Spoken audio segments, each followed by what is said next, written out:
Hello, everybody. Welcome back to Freaky Fast Broadcasting here on this wonderful Sunday night. And what a race we have for you tonight in store here at Sim Racing Unleashed's Truck Series, or almost said Truck Series. I don't know why I said that. Cup Series at the Talladega Super Speedway. And I'll tell you what, man, it's an important race tonight because this is the last race before these guys' playoffs start. And this race could be the reason why you get in to the playoffs. So me and Robert up here in the booth as always. He'll be running the cameras, and I tell you what, it's gonna be a wonderful night. Robert, what are you expecting to see here? I expect to see a lot of drafting, teamwork again. You know, Super Speedway, man. We talked about it on Wednesday night with these guys. It's going to see who can team up, who can stay out of trouble, and how many big ones. The big ones is going to be the question. Stay out of those bad boys. Oh yeah, dodging the wrecks is going to be very critical here tonight. These guys that are in qualifying, and really one thing I noticed from looking at qualifying here, qualifying times could be all over the place. Personally, from what I'm looking at, the wind is all over the place. I'm seeing wind from literally dropping down to 2 mile an hour up to, I've seen a gust of about 13 mile an hour wind. So wow. You catch that wind wrong or you catch the wind right, it could be a factor in who gets this pole here tonight. But as we know, qualifying is not the most critical thing here at Talladega. Biggest thing there is, I guess, it gets you the nice pit boxes. But, you can make up positions as, the wind just keeps going up and down. And, how you catch that wind direction, you get that tailwind, you can definitely put up a big lap. And get that headwind, it'll really hurt you. So we'll have to see how that shakes out qualifying times here as these guys are putting down some really good times. Right now we got Hunter putting it up there on the pole as of right now with Michael Yarrow there in second, just right behind him with Mark Whitley, Bradley Death, and Joseph McCorder rounding out your top five there, Zach. And this has come down to, this is the last race before the playoffs start here at Sim Racing Unleashed. So some of these drivers need good finish, some of these drivers need a win, and to advance to get into the playoffs that they're sitting just outside of the points. Yes, they are. It's going to be super critical coming in here tonight to get those points that you need to be able to position yourself into the playoffs. So we'll have to see how that all shakes out. But right now, really looking at it, Hunter Hayward is definitely going to be looking at it to maybe lock himself in with the win, as he's right there on the edge of the bubble. And it's going to be super close by the end of all of this. It looks like right now Hunter's still on the pole. So that's a great way to start off with the 21, Robert. Yeah, it's either start in the front or start in the back, but don't start in the middle. Yeah, that's for sure. And drivers who are really looking for a win here tonight coming into this is Robert Cheswick will definitely be looking for one. Bradley Delph, looks like Robbie Darnell, Jason Adams. Dave Bush got the Truck Series win this past week, so see if he can get himself 2 wins in this week at Talladega. So he'll be definitely looking for maybe a win to get himself in there. So it's going to be pretty close when it all shakes out to this race. Yeah, he's one of them drivers that need to get a win too, or at least a good finish, depending on what everybody else does. But all right, ladies and gentlemen, thank you for tuning in on Freaky Fast Broadcasting on both platforms of Facebook and YouTube. Don't forget to hit that bell and subscribe button or follow button on those social media platforms. But all right, Zach, let's run through our qualifying results here tonight with Sim Racing Unleashed. Yes, sir. Here they are.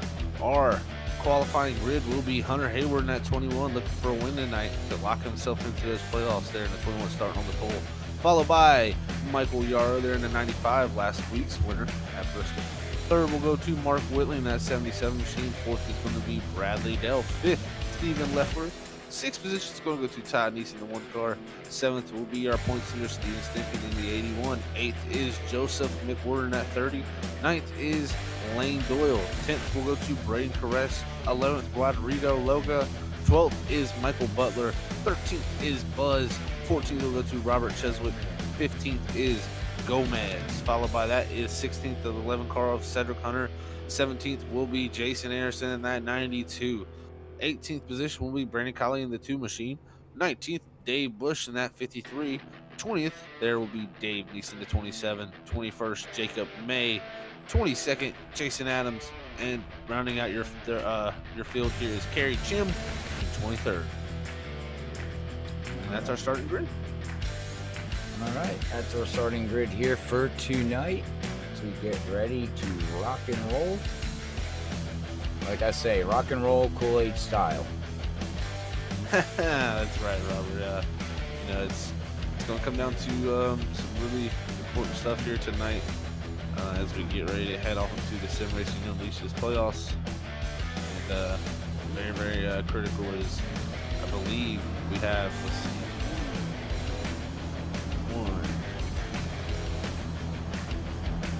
6 drivers who are locked in to our playoffs here tonight. So that's going to be 6 drivers, and you have 4 slots that are up for grabs, and from there it's going to get pretty close, especially with Hunter Hayward. Dave Bush definitely looking at almost a must-win for himself. So it's going to be very critical to come out here tonight with a good finish, or maybe a win to stop someone from getting a win, to put themselves in, if you are a guy, making it still in points. Zippers. It's a long track around here, 2.66 miles. Yes, it is, and pace laps feel like an eternity, that's for sure. Right? We'll eventually get there. Yeah, definitely. We'll eventually get there, but 94 laps here tonight. Super critical race. Let's see how these guys can execute and keep yourself out of that big one, and also remember, one fast spare, so can't get caught up in one thing, but definitely don't want to have to be using that fast spare too early, or this race could be very much over very quickly. Yeah, that is very true, very true. Patience is a virtue. Yes, it is. It really is. Especially at this. You just gotta, you gotta find your friend. You gotta find who you can draft with, who you feel comfortable with. Do you stay in the front? Do you fall in the back? How aggressive are you? There's a lot that plays into when it comes to super speedway racing. It's just not, sitting behind, following the leader, which it is, but there's more behind it than just that. Oh, very much. Teamwork, you said. You're going to have to find your friends out there, and that's going to be very critical all night. Find who you work best with and try to stick with that person, and you never know. Y'all could be coming to the end here fighting for a chance to win as we get ready to head to the restart zone and start tonight's awesome race. All right. We're going to ride along the first lap here with Hunter as he's going to lead the field. First lap around Talladega Super Speedway. So we are getting this Sim Race Unleashed Talladega Super Speedway race underway. This race is a crapshoot. Anybody can win it. It's anybody's game at this point.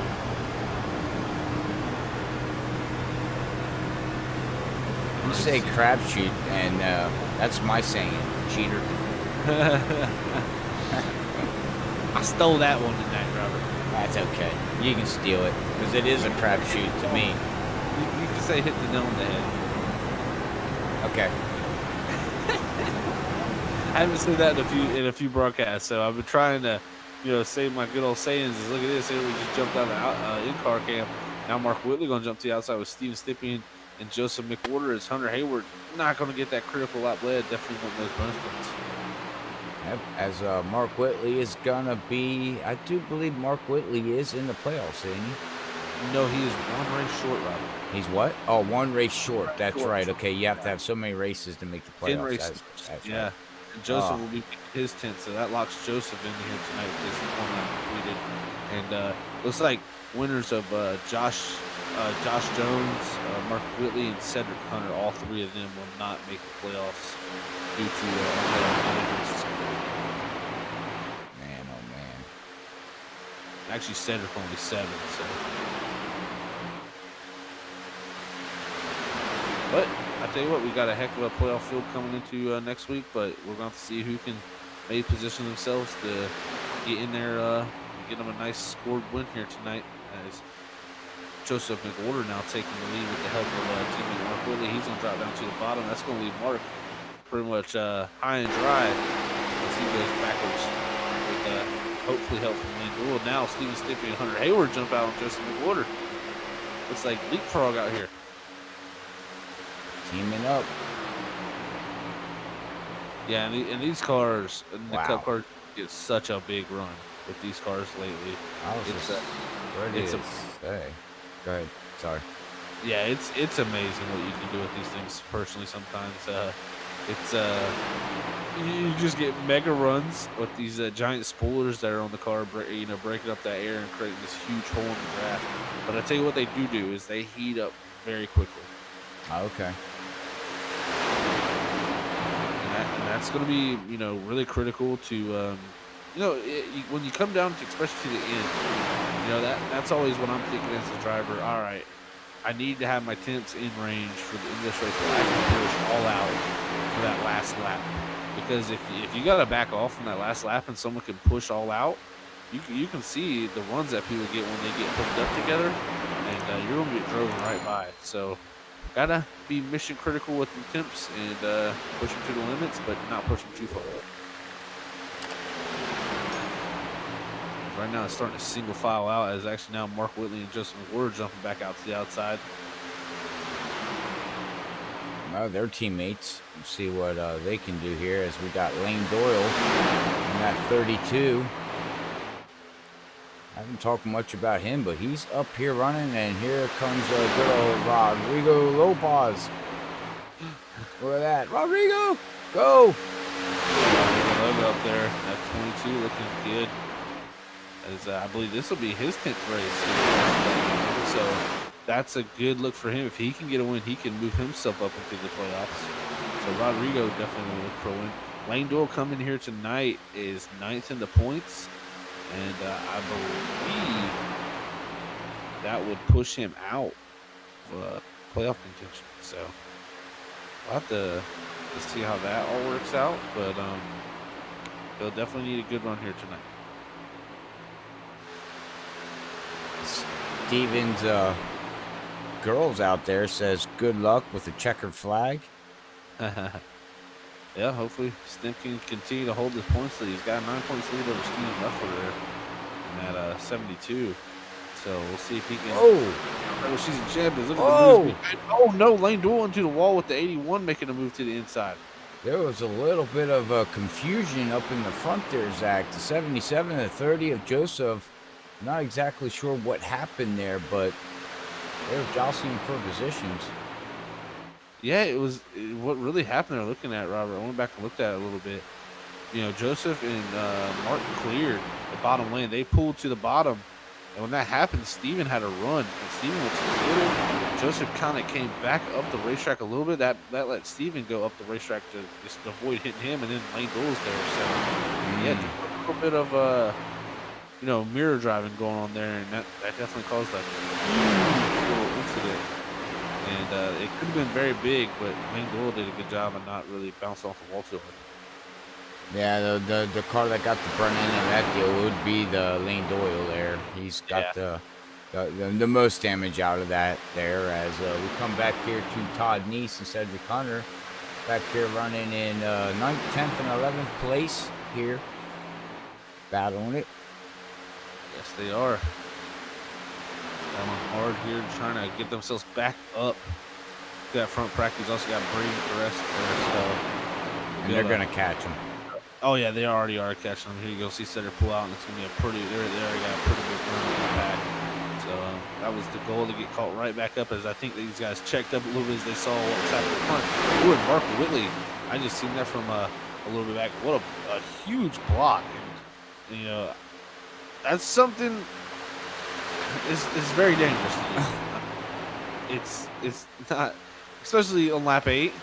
I understand you're trying to control the lead, but sometimes you just got to give the lead up, and you're not going to fall back too far. So, making a big block can cause a huge wreck and end a few guys' nights early. Now, We had Cedric Hunter there behind Todd Neese. Why did Cedric Hunter pull out there, Zach? What was his reasoning, you think? Try to latch onto the high line there? Or did he see something maybe, that concerned him? Well, when you're coming up on that big pack, you're already in the draft. You're kind of, if I know what Cedric's doing kind of here, he's back here with Collie, who it seems like those two have been working together really well throughout the season, and they work together in the good and the truck race. It looks like they're just trying to ride. They're letting these guys up front duke it out, but they want to stay within reaching distance. And he pretty much you'll pull out sometimes to the outside line just to get vision. You can't really see behind these cars. You get up behind one of these cars. If you can see how really tall the spools are, I mean, they have to literally put a clear part of the spool here right on board this thing to get a good shot of that. You can't see really ahead of you. You really just see the car ahead, directly ahead of you when you're right up behind them. So sometimes you'll pull out there, get a look at the back, see, okay, they're not racing too crazy up there. I'll just ride right here and just get down further. It's a way of getting vision. I feel like I don't think he was planning to go into the high line because he kind of just didn't have help there first of all in race. But sometimes you'll pull out there just to get the vision. Right. Okay. Man, up front, they are not playing around. It's some heavy, hard racing right now. Man, Zach says, "Where's the third line? Where's the third line?" Yeah, I don't think third lines will come until the very end when you see those really, really big pushes coming in, which it'll happen. These cars, you can make the third line work. I done a race here not too long ago. The third line worked very well, but the draft package is pretty similar to the trucks. As Hayward jumps down to the bottom there to take the lead, now Mark going to jump back outside to try to get the lead back. Interesting. There's Jacob May. I was going to say, I haven't seen him in forever. Yeah. What a big move there to the bottom on the inside of Mark. Well, I'll say this much. Ladies and gentlemen, watch that 10 and the 77. You want to talk about two aggressive drivers? Well, right there, you got two aggressive drivers. They don't give. They don't give an inch. Them two just don't. And I'm really shocked that Hunter's up here running up here in this pack here. I would have thought he would have fell back and waited for a while, but I guess Hunter's goal is to lead the most laps driver because he can still make it on points, but he just needs a good points tonight. Okay. He's trying to try to build some of the bonus points up as he's pushing the heck out of that 10 as they pull in. You might have to refresh and remember. I don't remember the name Jacob May, and I don't see him on the point. Oh, well, I remember him season 7.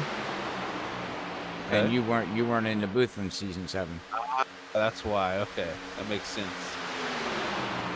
Makes very much sense. Actually, I'm trying to think. I might have did one race from season 7 last year. Maybe one. I don't know. Well, Hunter's definitely giving him a shove, but I'm going to give a shout out and say hi to Steve. How you doing, sir?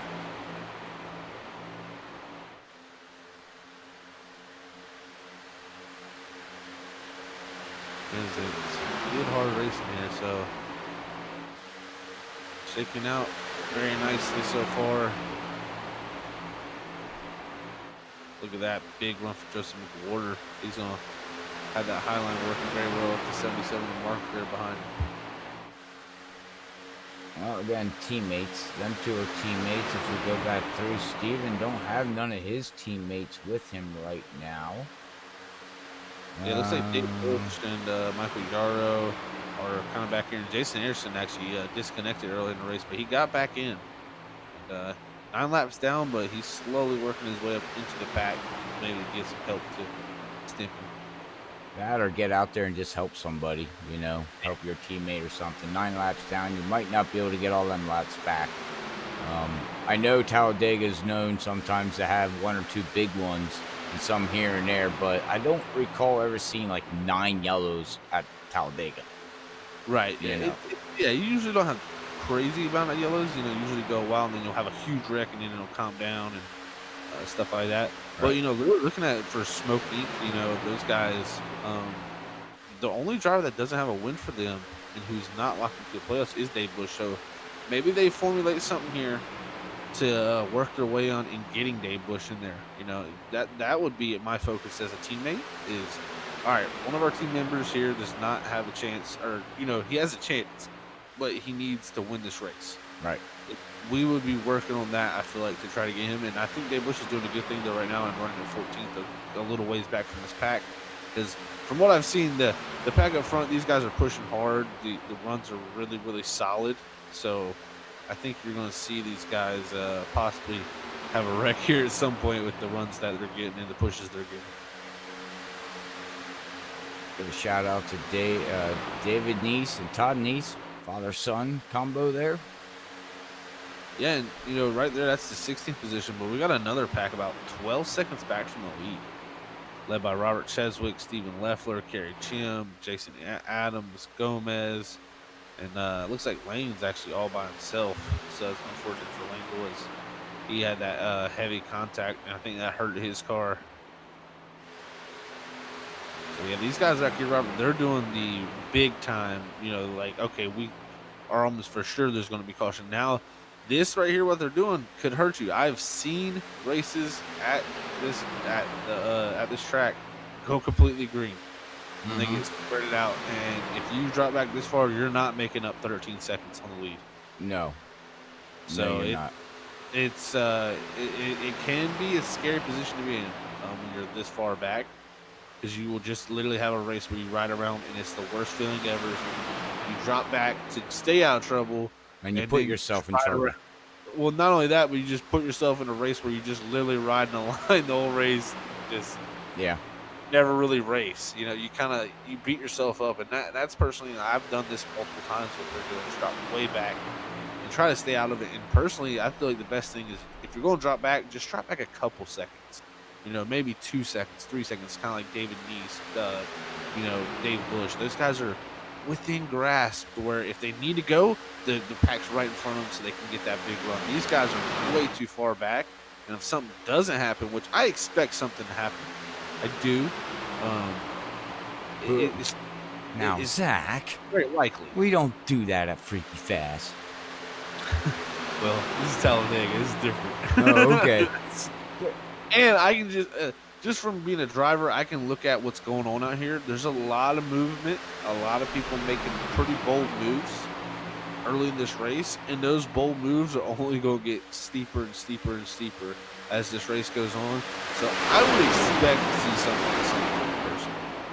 Well, that, and if it doesn't happen out on the track, you get to the point around lap 30 to 35 is when pit road should be opening up for these vehicles. Entering pit road is tough when you got a pack of 5 to 10 cars trying to all go into a little funnel. It can turn into chaos extremely fast. It can, very much so. I completely agree with you. That's why sometimes you're going to see guys decide to pit a little bit different time. You can get that little bit quicker entry and exit with not having as much traffic on pit road. Sorry, I don't mean to be laughing, but it's awesome. We got Todd Neese out there. I guess that's his wife, I would assume, rooting on. And then we got whoever Bobby is, I guess his dad. He says, like his mama, no patience. Yeah, oh, man. He did it. He put it out there. Not me. Oh, man. Hey, I mean, I've raced Mark a lot. I've raced with Mark for really 3 years now. And I will say Mark definitely is one of the most aggressive drivers I've ever raced around. It can very much help you, but it can very much hurt you too. And but this is a place you got to be aggressive too. If you want to make moves, you got to take chances sometimes. Now I would weigh those chances with how early it is, because it's just a draft. You don't get away from anybody. But patience is a virtue to have. But if you're too patient at tracks like this, you'll never get anywhere. So you got to have that good fine balance, and I think that's what you're seeing from a lot of these guys out here. It's good hard third line. Yeah, and here comes the third line. Yeah, I'm sorry, I had to throw that in there. Third line. Yeah, Jason Anderson working with teammate Steven Stippian. Third line, Zach. Make you happy now? Yeah, it's happy. I mean, I want to see a few more cars up there, though. it's working good. Watch the one they'll get down the back straightaway here. Actually, it's going to be pretty impressive. But that 92 there behind him is going to heat up pretty quickly. You're going to have to see it back off. You got to have more cars than that to get that one. Yeah, and he gave Steven a good shot there, and unfortunately, see, he fell back a little bit, and look at the ground that they lost. And unfortunately, it looks like Lane Doyle there, Zach, is going to be going a lap down. Unfortunately. Yeah, that's going to hurt Lane definitely in the points and, you know, in getting this win. But if something happens, he can get that lucky dog. He can get right back into the things. He can't give up now. He never say never at Talladega. No. Ask my good friend Bob Skinner. I'm pretty sure he's going to hit Talladega before coming back from 4 laps down. So, yeah. You can do it. In the run from outside, you look at Rodrigo Loga, he has literally implanted the nose of that Ford into the back of that Chevrolet of Joseph. Well, I don't blame him. Beat that Chevy up. I thought you were about to say something else at first. I was going to say, whoa. What? No, what? No. Oh, man. Don't talk about Chevys like that. I wasn't. They got feelings too. Look at Toyota just took the lead, though. Does that make you happy? Of course. We got our manufacturer battles out here. No, we got a couple. Not Chevrolets, though. I have 2 Toyotas, so leave me alone. I got a 21 and 2 chance of winning. It's not bad. It's not bad odds. Yeah, it's not bad odds. I know I wouldn't go to Vegas with that odds, but no, yeah, I probably would have bet on it, but you'll take those. We'll see what happens. We'll see. I mean, right now he's on the 10 is lead. So he was. Hey. That top line looks very strong tonight. Oh, it is. And, you know, it's kind of similar to what we've seen in the truck race. So. Not really surprised about that. This truck and the car have pretty similar draft packages, just a little bit quicker in this Cup car. So, yeah, pretty fun to watch, though.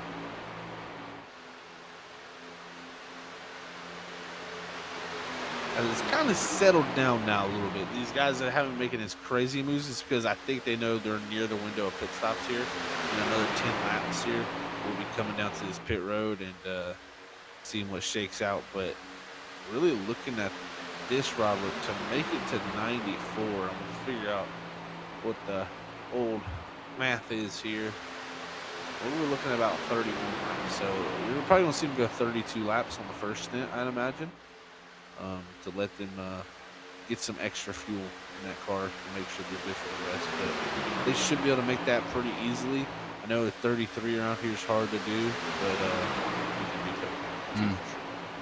That's why I was saying lap 30 to 35, but make 33 is pretty hard. So, like, yeah, lap 30 to lap 33, maybe. You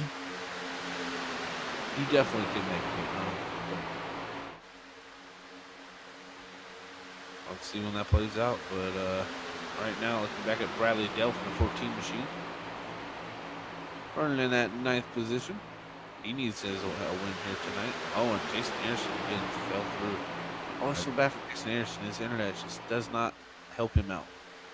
No, unfortunately. His teammate, Steven Stimpian, getting the big push from Mark Whitley up here. Well, twice now I've seen Hunter get knocked around a little bit up here, and I'm shocked he said, "Yup, I'm out of here." But he did say he was up in the booth with us on Wednesday night, and he said he don't care, he's going for it. So he showed it. He's going for it. No matter what happens, he said, "I'm going for it. It's either I live or die." Kamikaze style. He's in a must-win position pretty much coming into tonight. Looking at where the points are, so. Let's see how he does here. He's done a great job so far, selling the pole, leading this race. We know Hunter knows how to get around here. it really comes down to how many friends out there, who's going to stick with you in the moments you need. Because I can tell you, one person has won a decent amount of these plate races and league racing. You got to have help. Yeah. It doesn't happen without help. I mean, yeah, you can win races by yourself out here just by making good moves. But if people gang up on you, you're done. Yeah. So it just doesn't work out this way unless you have help. And I think Hunter's definitely going to have to try to make some friends here tonight. Look at Steven. Nobody to help him. He fell all the way back to 10th position, and he's still falling. Yeah, I wonder if he'll jump back over Dave Bush's teammate. He tried to pit with him. Oh, maybe that's okay. Good call. Yeah, he's got Yarrow there too. I think he'll be able to drop in there in between Yarrow and them. See Yarrow pull out now high to. It's gonna let Stimp drop right into that position in front of Yarrow, and that's gonna let him get in with his team. Yep. There he goes. So, Okay. that's critical too. You want to be with your teammates when you pit. Yeah. From the good old hometown of Boston, age 32. I don't know if you see that little stats there, Zach. Yeah, I watched the broadcast last night back in that season. I thought it was pretty cool. Cool. I like it. I definitely do. What now? Where it says Freaky Fast Broadcasting on the SBK gaming thing? What is that like? What is that line? I put that line in. Oh, okay. That is a footer. Oh, okay. So it's a line that I put in my software. So I can change that if I bring that up. Say at the end of the race, a race winner, I can bring that up and say race winner or second place or whatever. But that is pretty cool. But hey, you guys are asking way too much for me to click buttons and type at the same time. His brain can't multifunction it. No. He can't click buttons and type. No. I know how it feels. Trust me, I'm not a multitasker. I'm a one-way track person. So. I got to do one thing at a time. But yeah, and then where it says Sim Racing Unleashed, that is a header in the software that I can change that to anything I want. That's cool too. Yeah, SDK Gaming, gotta give them a shout out. Yep. Thank them for the great product they put out, and definitely got some cool things in the works there. So hopefully, there's more stuff coming too. A NASCAR ticker on the left-hand side that looks like NBC's NASCAR ticker. It was released. I'm not using it right now, but it is available. Really cool. It does. I've seen you sent me the pictures of it, and it looks really cool. Yep. So I haven't messed with that part of it yet. Hey, it's a lot of work. Yeah, quit asking for so much.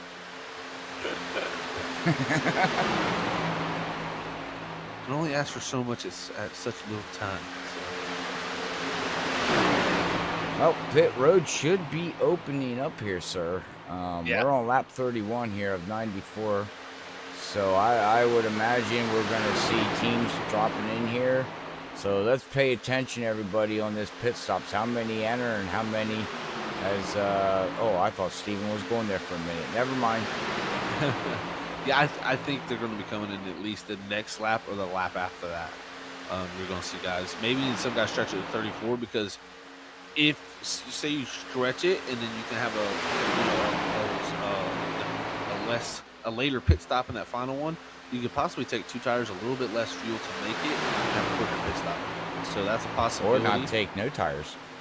Yeah, well, with the amount of fuel I think you have to take, you definitely will probably just going to want to take 2 just because of the amount of time. Because of the time. The fueling takes a little bit longer than it used to. Right. Especially a full tank. A full tank is longer than it takes to put on the 4 tires. You actually have to sit there for a moment with them, putting the fuel in. As you actually see Collie, he was looking a bit there, and I think he decided, no, nobody's coming. So you pit by yourself here at Talladega, and that's another reason you're seeing the single file line right now. Everybody's thinking about pitting. There's a few guys back there looking out to the outside, but most of these guys are just really focused on trying to get the pit road. That's as Lane will now on another lap down, unfortunately. But if you pit here by yourself, back to what I was saying, you are in no man's land. You might as well just kiss your race goodbye unless caution comes out. Tell you what, looking at Braden Caress's vehicle, it reminds me of Bob Skinner. I know. I literally almost called him Bob Skinner one time. I was literally about to say you got Cedric Hunter with Bob Skinner right behind him, and it clicked in my brain that is not Bob Skinner. Oh, His other car's looking in, so we're gonna do another. okay. Like, Yeah, I'd say Buzz just went and said, "Hey, I'm gonna pit." No, I'm not. so. It looks like you can make a good bit extra on fuel. I would try to stretch it as far as you can, like I said, to possibly doing that. Maybe last 36 laps they can go. it may be very much possible. I mean, if the guys out here leading are doing 34 or 35, then definitely the guys in the back of the pack can go at least a lap or two. You save so much fuel by being in this draft and being back farther in the draft. That the farther back you are, the more powerful the draft is, especially with the multiple cars there. As I think you'll see him probably start to pit here. Here comes Colleen Cedric Hunter, the only two. That's an interesting call. Two cars decide to come down pit road, the 11 and the 2. You can definitely tandem it to where you'll be fine. But yeah, we'll have to see here. They're gonna be hitting pit road. You can't have no mistakes on pit road. You cannot get separated from your teammate. I shouldn't call them teammates because they're not teammates, but they work together.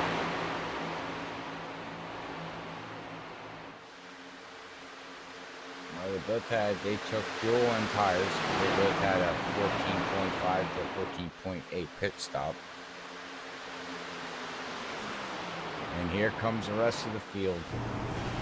Look at this. Hit the brakes. Slow down. Don't. Oh, look at Joseph. He's sliding. Oh, who was that side with? Wow. Hang on. Ooh, Roger. Look at that. That was a nice pit entry there. And while these guys are pitting, coming down here, looks like Steven Stimpy and Dave Bush, Michael Yara, Todd Neese. Ooh, that was close between Rodrigo Loga. They ran into each other. Yeah, it did look like they hit, didn't they? Yeah, they did. They hit.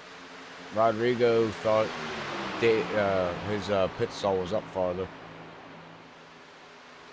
Oh, and I actually just got word that this is a little bit of something out for everybody if they didn't know already. Chase Elliott's number 9 does pass post-race inspection, so he's officially your champion. Oh, good. So he fails, wins the champion, and passes. Good job. From the back to the front. Wow, look at this. Teamwork here coming. And the nieces says, "Hey, I'm going smoke ink." They're up to something no good. As Bush is the best. Yes, they are Bush's beans. That's a pretty cool. I like that. That is a great paint. I love Bush beans.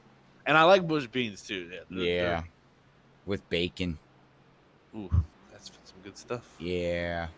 Now I'll be back. I'm getting hungry.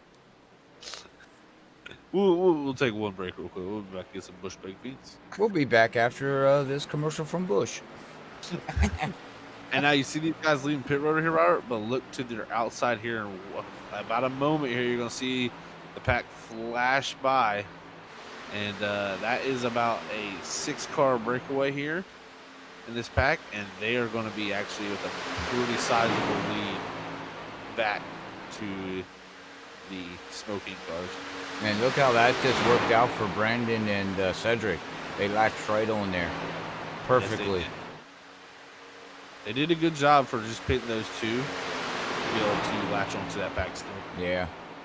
And again, key thing is getting in pit road, down pit road, good pit stop, and back out without doing anything stupid.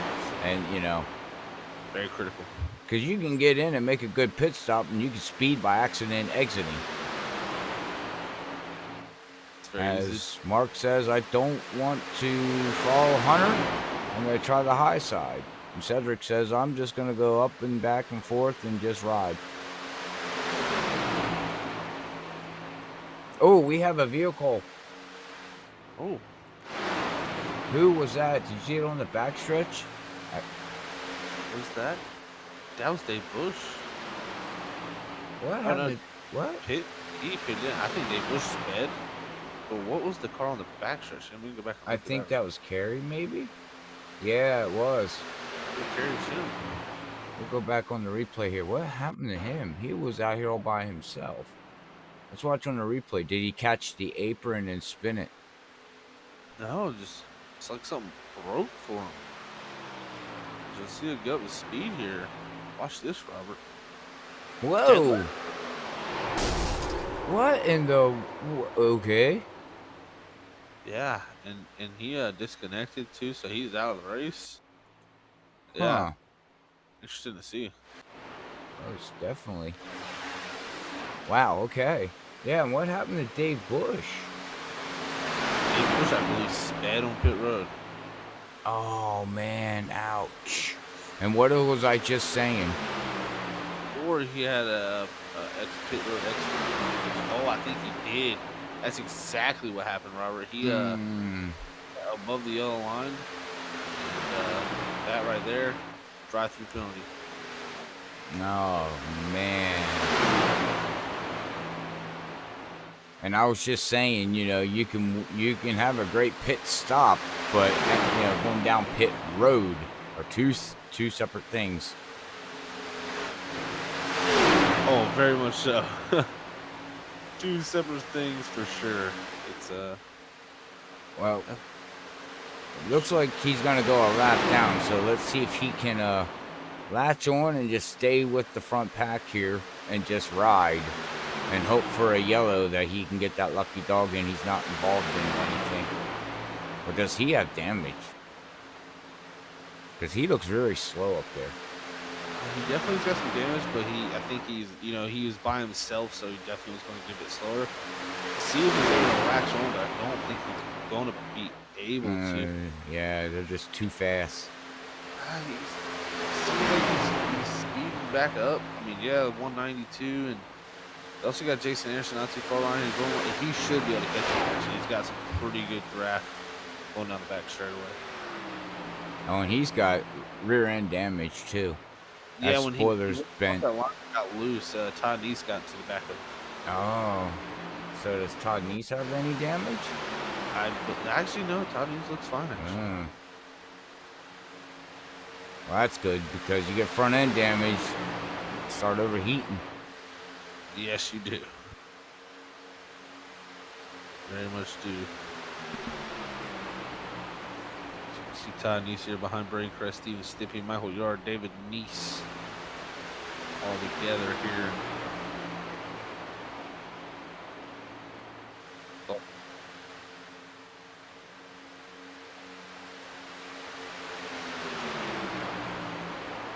As we are 42 laps into tonight's event, we're still under green. And we will go give us a sponsor shout out here at Freaky Fast Broadcast. And we gotta give a shout out as always to the amazing sponsors here at Sim Racing Unleashed. And our first amazing sponsor here tonight is American Hero Hunt. American Hero Hunt is a non-profit 501c3 organization that gets veterans and first responders into the outdoors. Free hunting, fishing, and camping adventures that are therapeutic, educational, and rewarding. All to give back to the heroes that have sacrificed so much for our great nation. Find hunt entries and more information about American Hero Hunt at facebook.com/American Hero Hunt. So go check out American Hero Hunt, a great sponsor here at Sim Racing Unleashed. A great cause they have going on there. So go check out American Hero Hunt from and we also want to give a shout out to Budget Sim Boxes here, another sponsor here at Sim Racing Unleashed. If you're a sim racer on a budget looking for a button box, then Budget Sim Boxes is your source. With several different sizes and functionality options, Budget Sim Boxes will have the button box that fits your price range without breaking the bank. Budget Sim Boxes, your source of high quality button boxes for an affordable price. Find them at Facebook by searching Budget Sim Boxes or look for them in the Facebook iRacing Flea Market. So you can go check out Budget Sim Boxes, and you can email them too at budgetsimboxes@gmail.com. So if you want to check out the Budget Sim Boxes that Steven Leffler makes in that 72 machine, our second place man in points, he makes some really cool stuff that you should definitely go check out. It's for some great prices too. So shout out to Steven Leffler out there for Budget Sim Boxes. And we also want to give a shout out to our sponsors here at Freaky Fast Broadcast and help us keep the lights on, keep this show running each and every night. And that is Rocket Racing Setup, or Rocket Racing Setups. Rocket Racing Setups is your one-stop shop for all your iRacing setup needs. They've been dominating dirt since 2017, and after a short break, they have rebuilt and are ready to rocket their customers back to the front of the pack in 2020. They're producing dirt, oval, asphalt oval, road, pro trucks, rallycross, and currently have multiple builders working on setup pack, booklets, and coaching lessons, and much more at www.rocketracingsetups.com. And also remember, we have a 10% promo code here that you can use to get 10% off on all your iRacing Open Setups needs, and that is DLAM09, DLAM09. So remember to check out Rocket Racing Setups for some wonderful open setups here on this wonderful service of iRacing. And also shout out to the ButtKicker. Feel what you've been missing. Every game deserves a truly immersive experience. The ButtKicker Gamer 2 lets you feel every detail from the subtle footsteps to the rumble of a V10 powered race car, from ambient environmental effects to the power of a nearby explosion. By moving a physical mass instead of only air, the Gamer 2 provides instant, accurate, powerful base response and is all perfectly synced with every game with no additional software required. So shout out to ButtKicker and their ButtKicker Gamer 2 that you can go check out at ButtKicker.com to get one of the wonderful products that helps you get immersed into the sim. So thank you to all our sponsors out there, as always, and we love you. Without y'all, we couldn't do this. And thank you to all the fans out there, too, that are viewing here tonight, as I believe we do have in the chat, it says Julie Leffler, who says, tell my son Stephen Leffler his mom says hi and good luck, and she's watching. Well, hopefully we talk to Stephen here at some point in this race. Maybe he will get himself up here into the top 3 and get himself a podium where we can tell him. But thank you for viewing, and thank you to everybody else out there watching. We always appreciate all our viewers here at Freaky Fast Broadcasting. That is correct. And yes, that is Todd's wife. Okay, good. Thank you. Now I know. Or now we know. Very true. Always great to have the family members out there supporting their loved ones out here on the racetrack and their hobby here. You know, it's definitely interesting sometimes telling people, "Hey, I race on a virtual, yeah, or a video game." But to us, this is more than a video game. It's so realistic. You see the video games on Xbox and PlayStation and stuff, but this doesn't compare. Yeah, is this as realistic as you're going to get? I mean, without the forces, the G-forces, the heat of the race car, that's really about the only things you're not experiencing. You go through the same emotions, pretty much the same tactics. I mean, we've seen the real NASCAR drivers, do it earlier this season in the iRacing Pro Invitational, and I actually got word that they're actually going to be doing another Pro Invitational. Oh, really? Soon. So, yeah, so we should see some more NASCAR drivers back here on iRacing going at it on Fox Sports, I believe. Nice. Yeah, that was really cool to see. And, it was definitely a good thing while everything was shut down and we couldn't go to the racetracks and there was no plan for what to do. It was a great thing to, give us that racing fix we needed. As right now, Stephen Leffler, Jason Adams, and I believe that is also... Actually, no, it wasn't. He was there behind them, Jason Anderson. But, yeah, Jason Adams and Steve Leffler going a lap down. And, we saw them drop back. Remember the strategy, Robert, we were talking about? Drop back, staying out of trouble, but it didn't play out the way they wanted it to. No, and now they're just getting freight trained by the front pack, unfortunately. So now we're going to have some battling for, looks like 15th on back. Well, no, 15th to 20th. Battle for the lucky dog so far. Yarrow, looks like Yarrow's going to be the next car. No, Rodrigo. How far? Okay, Rodrigo and Bradley are 21 seconds behind, and it's only them two running together. So in due time, these guys will get lapped. 2 cars versus 7 cars. And these guys up front are not slowing down. Braden Caress just ran a 47.57. Steven Stemp ran a 47.58. So that was Steven's fastest lap of the race. But the fastest lap of the race is going to go to Caress, but not by much. But now Steven runs the fastest lap of his race so far. So, wow. It's amazing when you start getting cars all together, how fast these things just time-wise start picking up. Yeah, you got to give them a shout-out, Brady Chris, Steven and Michael Yara, those guys. They made up about 5 seconds from this pack ahead of them. As you see them go through the third lane now with Brady Chris. So they definitely got some good pace in those cars. They did a good job of work together. And now it's starting to heat up definitely a little bit again. Man, look, they're all over it. We got cars high, cars low, cars in the middle, cars not knowing where to go. As it looks like the bottom lane's starting to form back up again. Yeah, it's kind of disorganized there for a little bit, but now back formed up pretty well. And you're seeing it's pretty much everybody on the racetrack all together again now. Crazy how that works out. As we already are past halfway, Robert, so this race is clicking off pretty quickly. Until the end. Go down and make your popcorn, get your bag of chips, get your coffee, get your drink, sit down and get ready. What did I say last time? 15 to go? 15, and you were right as, oh, we have May getting out of whack there for a minute. Oh, Sabre Yeah. 10. What is...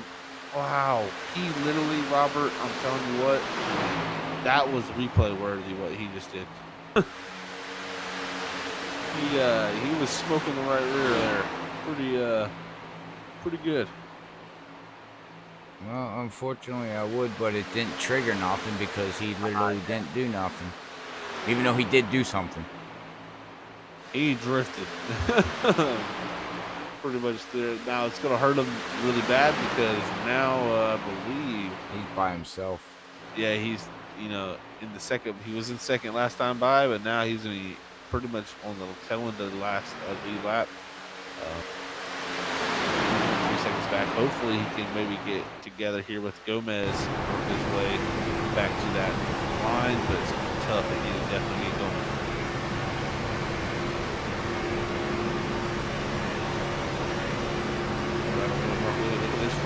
Wow, 21 past the 91. Everybody goes around.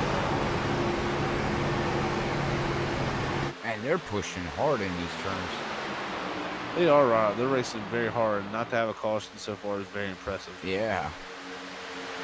And I'm saying 15 to go is what I said last time. I'm saying right now they go all the way green. You think? They can do it, I believe. Now that I say that, we go wreck so spectacular you've never seen before. Yeah, knowing Steven's luck, he's going to spin around. He's going to throw his beer cans all over the track. I think Hunter's not old enough to drink yet, so he'll be trying to do something with his dad watching.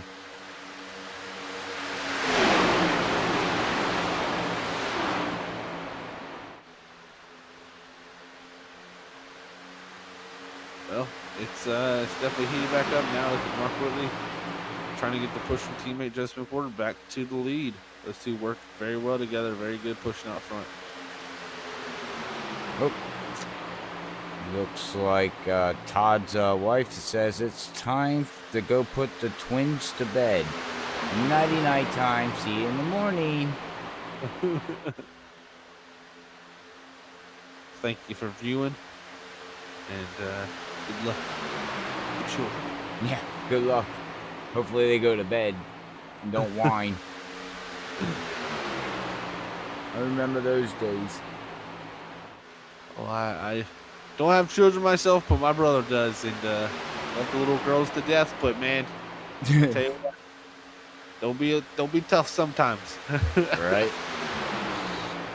As it looks like right now back to center corner. Look at the gap starting to form a little bit too. Like kind of got broken up a little bit between there, but not too far back. They should be able to push right back up to there. But yeah, this front little 6-car pack kind of broke a little. tell you, Cedric Hunter's been very, very, very patient here so far. A lot of these drivers been very patient. Again, just been outstanding racing right now with these guys. Yeah, I taught Cedric well. You what? I taught him well. You taught him well. All right, well, when you interview him, if he makes the top 3, ask him that. But did my teachings come in there, young Padawan? Little Padawan.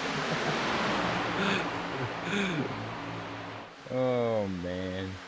You know, that's something that I've definitely noticed too. Like Cedric and Collie, those two are definitely working together, and they've just shown a lot of patience. They've been there, but they're just not really pushing the issue. There's been a huge gap between those two cars the whole time. No urgency right now.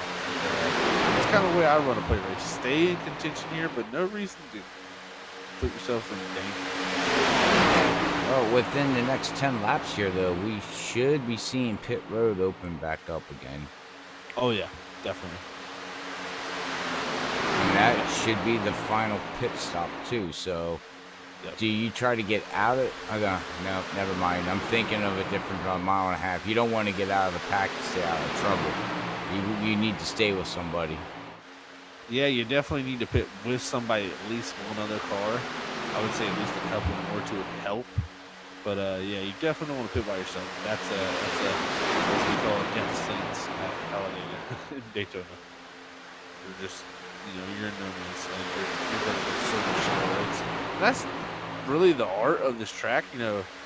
It personally as a driver, I come here and I dread this place just because of the fact that you really kind of. It's fun in the heat of the moment. You wish the race was only 5 laps long so you could just get it over with quicker because it feels like half the time you're just riding around. Mm-hmm. But the beauty and the art of this track is the fact that you go so much faster together. Like, it just shows you the aerodynamics, how they work, how much air is reflected off these cars, and creates a hole that allows these engines with lower horsepower to be able to go so much faster. I mean, you're going 10 mile an hour faster here than you would by yourself. That is gigantic. 10 mile an hour at 198 mile an hour, 200 mile an hour is just ridiculous. Mm-hmm. Yeah, it's huge.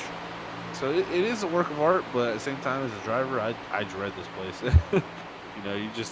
It seems like your fate's never in your hands. But I tell you one thing you can do. Like guys NASCAR drivers who have even said this is, they want to be out front as much as possible so they can have the control of the race. It's a little harder in iRacing to control it as you can't really block the runs as much as you could in, say, a real-life NASCAR race. But in this, you can control the race by always trying to go for the lead. And that's something Dale Jr., I know, always said that made him the best at the plate tracks is every single lap, his goal was to get make a pack. Like, never, just sit there and ride, which I'm more the type of person that just rides. So I see that ideology too, but Dale Jr. kind of plays it the way where at every moment you could be gaining something, and he feels like that's the way to stay out of trouble. Then that's the cool two things here is you have two different philosophies on racing. Mm-hmm. So, and some people call it aggressive driving, and some people don't. Yeah, no, exactly. I mean, like I said, to make moves here, at the end of the day, you're going to have to be aggressive. You can't just go out there and just putt around.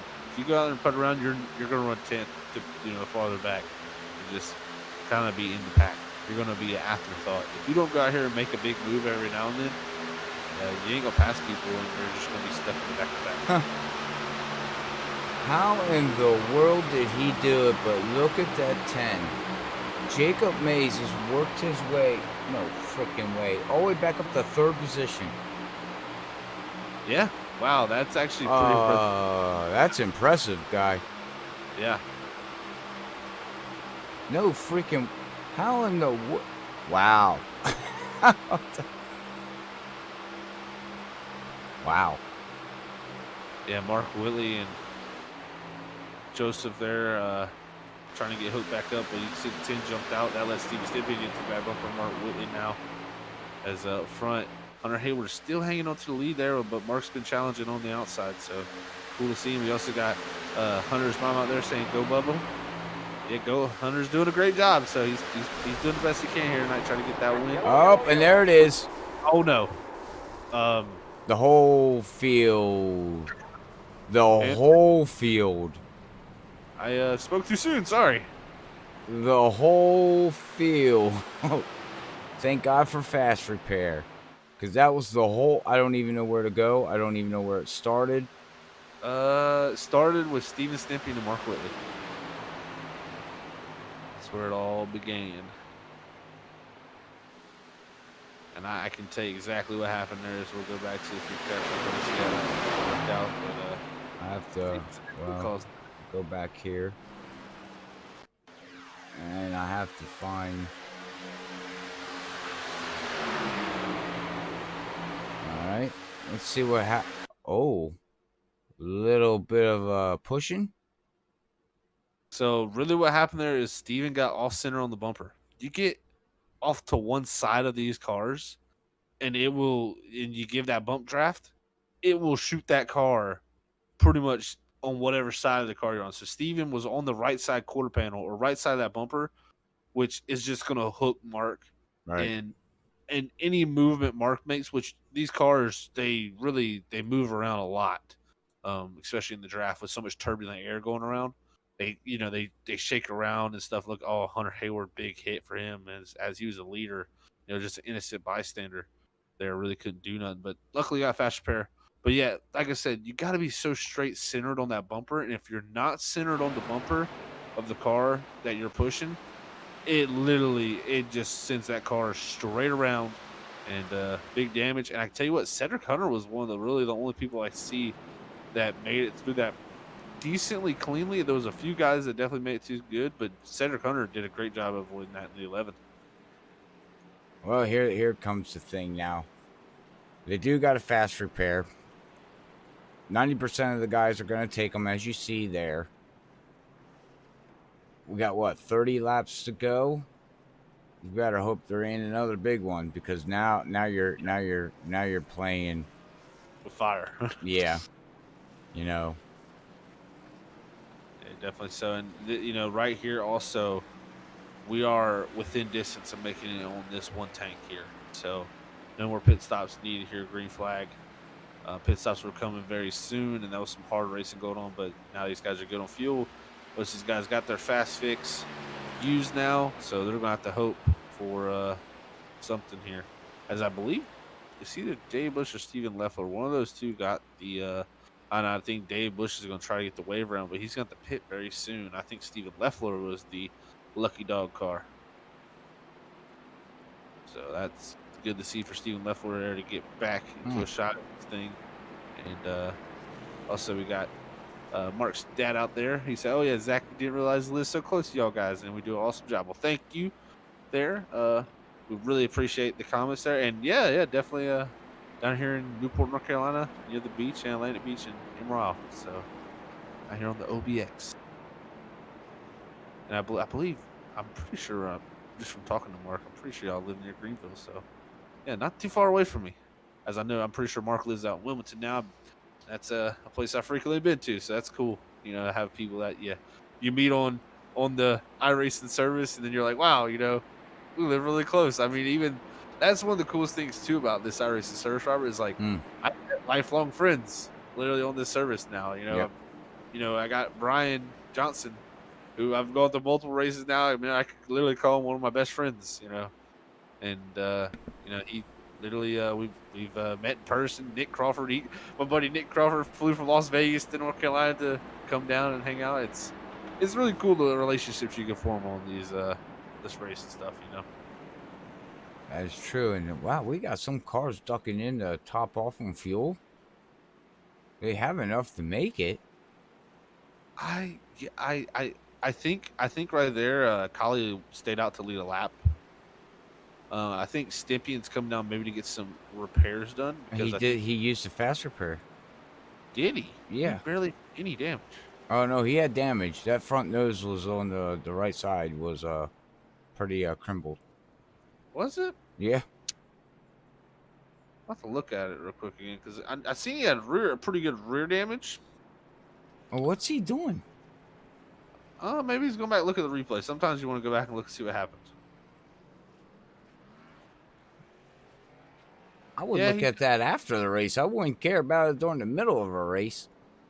Yeah, if I was him, I wouldn't have used that fast fix personally. Looking at that car, the right side was all right, actually. The biggest thing I would have worried about was the rear end. Okay. So, personally, not saying he wasted that fast repair, but that fast repair, I think, could have been saved. But, hey, now he knows he's got one last shot at this car. So, if anything happens from here, it's a day done. And, you know, he has nothing to lose coming into Oh, jeez. Okay. Well, I know why he stopped. He had to get up and run and get a beer. That's what he said. Word of the mouth comes out of the horse's mouth right there. He said it on YouTube. Is it a Budweiser? Now this is pretty interesting, you know, with Chase Elliott winning and stuff. You know, I'm not one to drink or nothing. I don't really drink unless I'm, you know, champagne out somewhere or something. But I did actually have me a cold one after that one. So cheers to Steven out there. What? Yeah. All these years I've known you, I've never heard you talk about alcohol. I mean, when I go to the NASCAR races, I definitely drink, but that's about the only time where I go out to the bar or something. But I rarely go there, so you know, I'm not a casual at home drinker. I just never been one of those people to sit at home and drink. But you know, I had to celebrate a little bit, and so I enjoyed the nice cold Coors Light. All right. That's why Zach can't shut up now. He's feeling good right now. Oh no, it's gonna take way more than that. They call me the tank where I'm from, okay?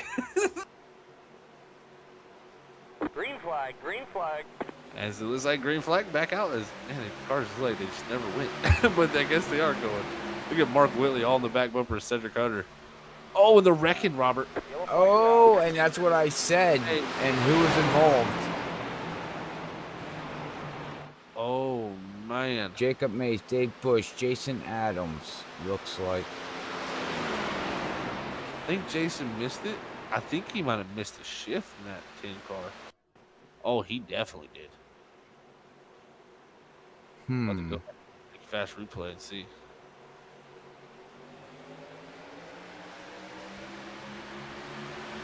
Well, let's see what happens here.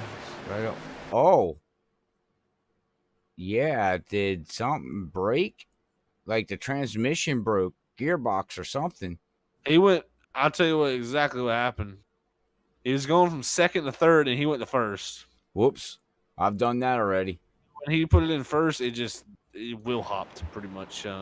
Probably blew his motor, maybe. It was very close. It definitely was over revving, but I think the motor was actually all right. So I think he'll be fine. Yeah, well, he used his fast repair, I do believe, on that first. And and he had to call for a tow. Yeah, so that's unfortunate for the 10. As he was having a great run. Great run. He came from on that slide job to coming from God knows where to the third place in a couple laps. That was just impressive. He was a man on a mission.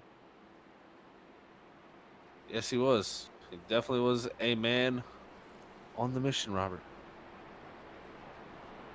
And let's see here. Steve says drink responsible. He has a Bud Light. And he said he did need that fast repair because his wheel was cocked to the right.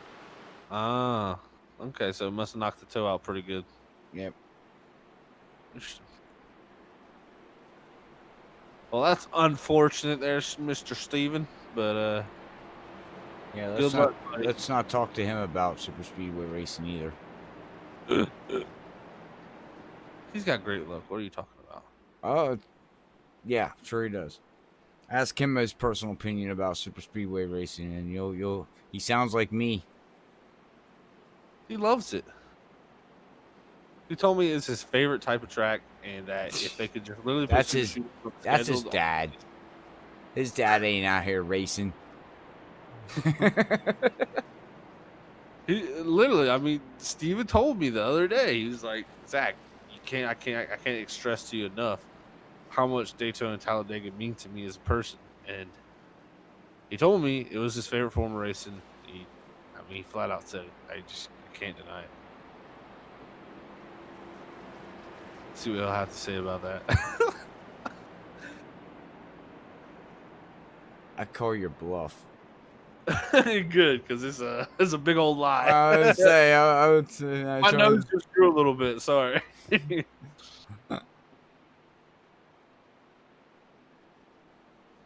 Tell you what, though, it's gonna get pretty interesting now with 26 to go, Robert. We've seen big runs and big pushes and big moves. It's gonna be a lot bigger now.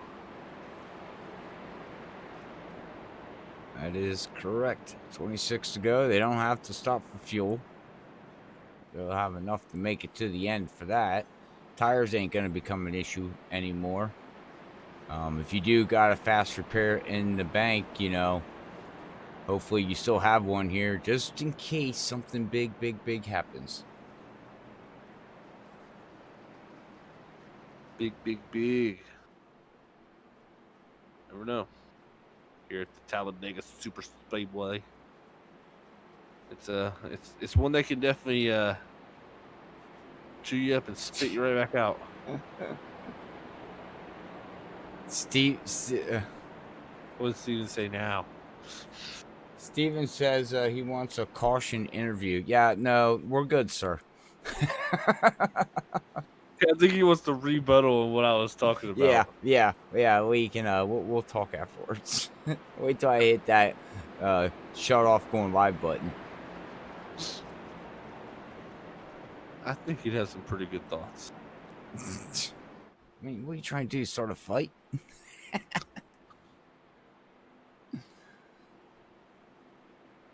Oh boy. You know, pace laps, like they say here at Talladega, they're just an eternity. Yeah. Should be going green this time by, though. Should. I would imagine. And the lights are off. And look who's up in front. That Hello Kitty. Mark Whitley right behind him. Got Joseph McCorder there. Going to be starting on the outside of him with Todd Neese now moving up there to 4th position. Hunter's still up here.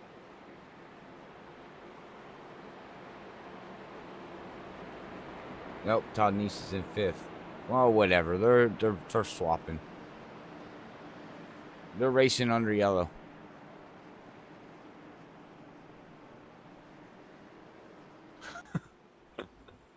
Now what? Racing under yellow. They are. They're swapping positions. Look at them go. Oh, he just took out the cone.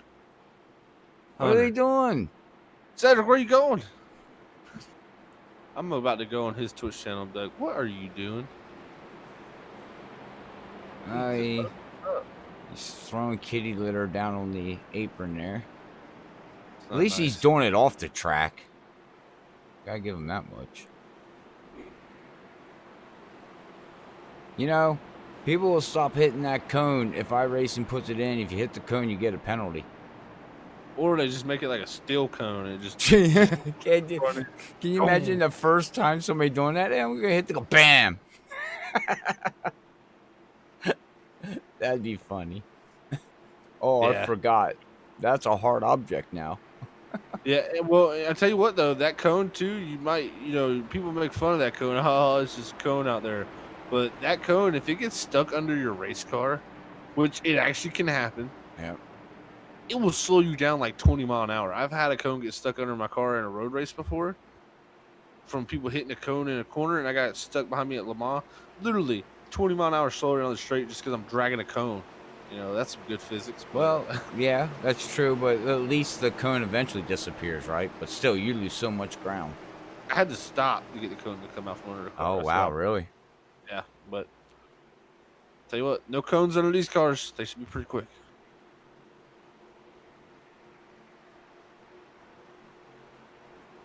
Green. And back under green flag. Here we are. Look at Todd Neese. What do we say every week about that one car? What do we say every single week? Sits in the back, and he races patiently. Yep. And here he is. And here he is for a chance to win. As always. Great driver Todd Neese is. I love his style. Look there, he jumps down in front of Dad, David Niece. You got the nieces down there at the bottom. You never know. Tell you what, the power. You know the family members are going to go with you.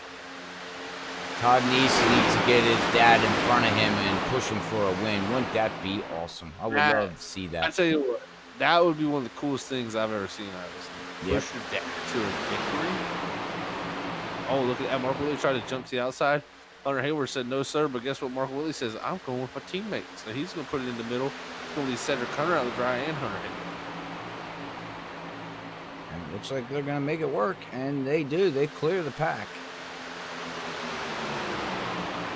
And Cedric had no help at all there. Nah, he did not.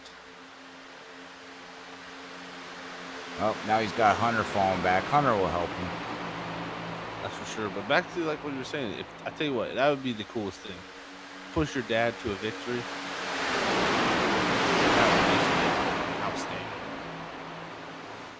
Maybe if David Neese wins, then he'd retire like Jimmy Johnson. Jimmy Johnson did get a top 5 today, so Yeah. Good run for him for his final race. yeah. Passed the torch today too. Yep. And we got Kyle Larson coming in back next season in that 5 machine. And the Motorsports be pretty strong. Yeah. And I think Kyle Larson's going to win. I do. I think Kyle Larson's going to win plenty of races.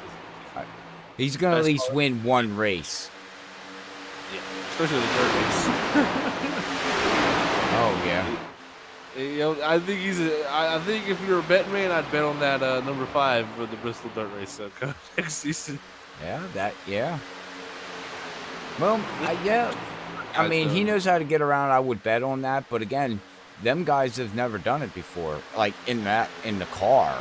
So they're going in blindfolded, not knowing what to expect. And we don't know what it's going to look like next year with this pandemic. You know, are they allowed to practice, or is there no practicing? Or, you know, do they do it the way they did it this year? You know what I mean? So there's a lot of unknowns left to find out. I believe it's already confirmed there's no practice next year. They actually got rid of it. Yes, thank you. I'm pretty sure it's confirmed. I think they said practice won't be coming back until 2022 with the new car because this new car. Boo. They don't need it with the new car. They didn't do it back in the day. Get rid of practice. That's just my opinion. You could go test back in the day too. That's the thing, but you can't do nowadays. Well, stop charging so much money for parts, and maybe people could. It's pretty simple. Well, they could test nowadays. It's just they make it illegal to test. They'd spend the money. Trust me, it ain't the money. It's NASCAR trying to make them stop from spending so much money. Well, okay, that doesn't make no logical sense. What? How? Why would you not want teams to spend money? So that they're not financially broke and teams want to join the sport? Yeah, but the money that they pay for testing should go into a pot, and then any teams that need it can divvy it out of it. They don't pay money to test, but you gotta think you gotta send cars out there with a trailer. It's gasoline. There's people you gotta send out there. Well, they got money. And the money that they spend isn't gonna go back to NASCAR. That should be a rule, though. Is what I'm saying. Yeah, but you want to go test? This is how much it costs. Blah blah blah blah. It goes into a piggy bank, and then the low end teams can pick out of that money to try to compete against the big cars, the big teams. Well, that's the good thing about the new car coming to. It's going to be a lot cheaper, and the smaller teams should be pretty competitive, actually. Yeah, but that doesn't make the parts, the shocks, the things like that. That's not going to go down in price. Well, they're different. They're not the same shocks that we're using. Everything in the car is changing. Everything. Right, but it's still them companies that sell that stuff are going to charge an arm and a leg for it. You got to remember, everybody lived in a pandemic. We're broke. yes and no, but you gotta understand that this car is designed to be cheaper. Hey, look, I'm trying to have a conversation with you, sir. You're not listening to me. I'm listening, but all I'm hearing is it's still gonna be Wah, expensive. wah, wah, wah. I'm hearing Charlie Brown's teacher right now. Right. Wah, wah, wah, wah. Wah, wah, wah, wah. Saying something. I don't know what he's saying, gentlemen, but all right. I don't know. I was just having I agree with you 100%, Zach. So. Hopefully everything plays out Right. Let's see. But at the moment, it's playing out right for Hunter Haywood. Look at him. That brings himself up. Now we got Steven Leffler going to latch on there, the Hello Kitty of Cedric Hunter. He's going to try to push him on the high side. As he looks like we got 4 cars low, 3 cars high. And we'll see which line prevails or who can push the longest. Oh, Joseph jumps up with Collie. Well, that's an interesting move. He didn't stay with his teammate. Yeah, at some point it comes down to every man for himself. Yeah, but well, yeah, I guess it really don't matter where Mark finishes because yeah, he's not gonna make the playoffs. Right. I mean, and Joseph, he could use the points going into the playoffs. I tell you what, Steven Leffler lapped down at one point. Now, right here, having a chance for a win. If he was to come back from that'd be pretty epic. And remember, Steve, your mom's out there rooting for you. You'll get the win. Right. That's very much right, sir.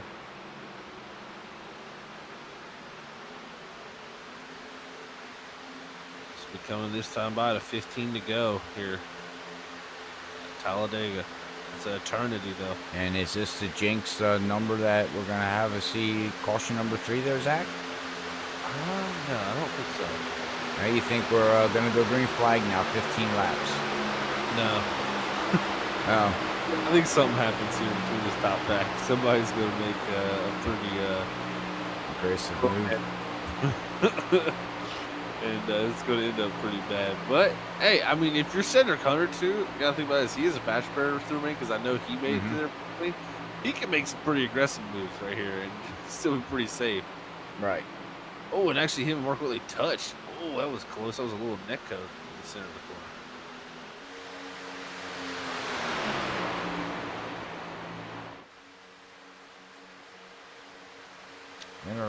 Interesting race. All right, well, with 14 laps to go, I'd like to say to everybody out there on Facebook, we have a great viewership out there tonight here. Thank you for tuning in here with Sim Racing Unleashed and Freaky Fast Broadcasting. We do much appreciate it. And also on the YouTube side. Thank you very much for tuning in over there and watching your favorite drivers and Sim Racing Unleashed.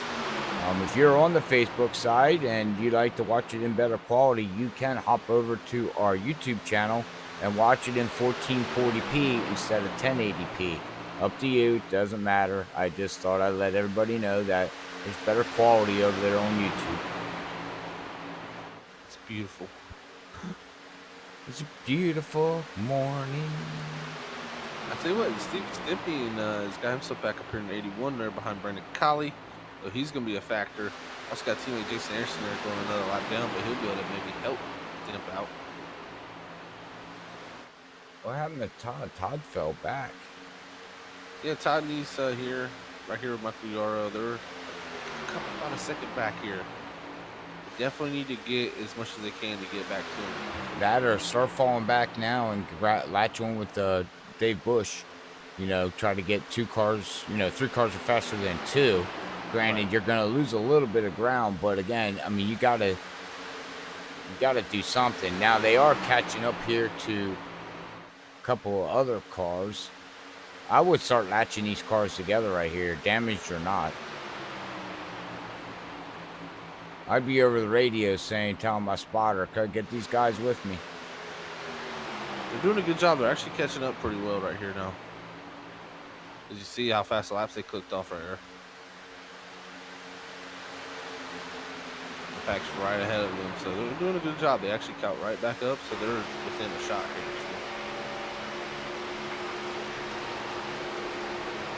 Oh yeah, Yaro's gonna catch his teammate right there in front of him. As the sun's setting here at Talladega, Alabama. And how's that wind handling out there, Zach? Still going crazy? No, it's just something I haven't looked at. Yeah, it's 7 mile an hour, 8 mile an hour, so it's still pretty gusty. 9 mile an hour wind now. 10. Wow. That vortex effect. Darryl Walter be saying stuff about. Oh man, we could have had a big old incident up front as Mark Whitley went to block Cedric Hunter off of 2. Oh, this is getting hairy. Yeah, third lane. Dolly.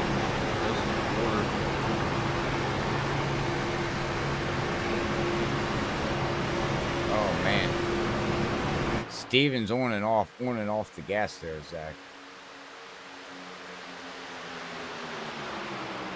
Who helps who with 10 to go? And still, I think it's still way too early. But Yeah. Definitely pretty early still. Big run down the backstretch here from the 11 and the 21 with the 30 pushing. Oh, look at Cedric going to make the move to the inside of Hunter Hayward with Joseph coming down with him. That's going to leave Hunter Hayward out the dry. oh no.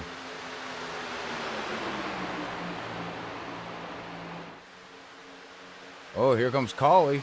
Oh, now Mark's going to hop up.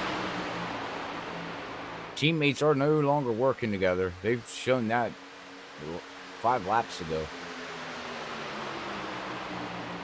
Yeah.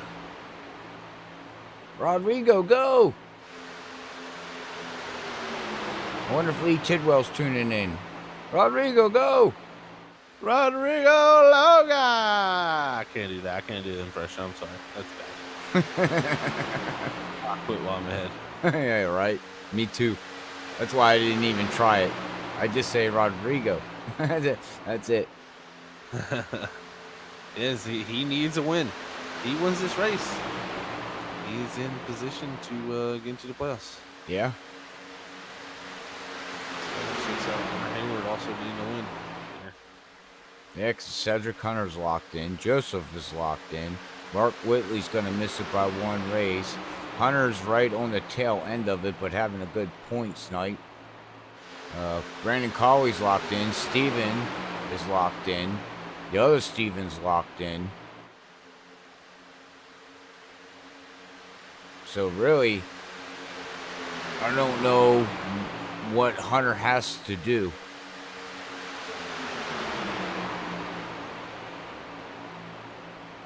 If he finishes in second, does he make it in?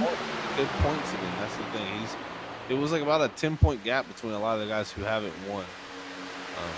So it's points are still available, and that's another thing. So we could see points as Hunter Hayward. Oh no! Oh, and big wreck. Oh, we were just watching that live.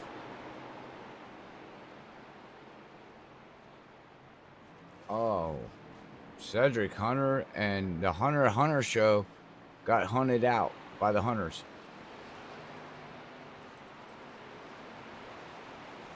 Let's watch this, Zach. I'm not exactly sure what happened. I know Hunter in the 21 either got... Oh, they were going for the same real estate. Cedric Hunter was going to go to pass Mark Whitley, and the other Hunter was coming down to get in line, and they met at the wrong place at the wrong time. Yes, sir. That's exactly what it looks like. So, Collie jumps to the outside there in the 2. Hayward comes down the racetrack trying to hold on to that middle as Cedric was already making the move to get to the outside of Whitley. Whitley and Cedric actually touched with the left front and left rear, or right rear of Whitley, and that sent Cedric up a little bit as Hayward's coming down, going for the same spot of the racetrack like you said. And that's what you see happen there is, man, oh, man. Very unfortunate. Now the question is who has a faster pair and who doesn't of those guys that were involved. I know Cedric did. I know Joseph didn't. I don't think Mark did either. As Mark took a pretty heavy hit, but his car doesn't look terrible. So I mean, a lot of these guys don't have the terrible looking cars. Steven Stippian is he's finished. He's unfortunately in the 81. His night is over. So is Hunter Hayward's, I believe. So unfortunate end for a few of those guys. Oh man. This is where the heartbreak sets in. You race the whole race staying out of trouble, and it comes down to the end, 6 laps to go, and you get knocked out. And yeah, and again, you were just talking earlier in the podcast there, Zach. You know, it's like real life. You know, your emotions play with you. It definitely can, man. It's very easy to get down on yourself very quickly in this type of racing too. It's very easy. It's very really easy. So to see how it all shakes out now, but man, I'll tell you what, it's gonna be a wild finish still here. As Brandon Colley lead with Rodrigo Loga. Rodrigo Loga needing to win here. At 22. All right, Brandon, you don't need to win. Get over that Rodrigo in front of you, and you push him to the win. Thank you, sir. Much appreciated.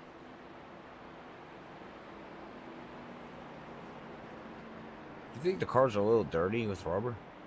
Yeah, they are. Track looks pretty freaking clean. They're all the rubber's on the cars. Huh.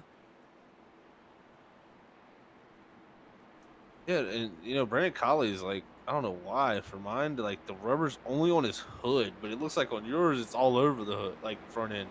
Oh, it's all front end, side, back, side panels, quarter panel, rear quarter panel. I think the only part of the car that's clean is the rear end. Yeah.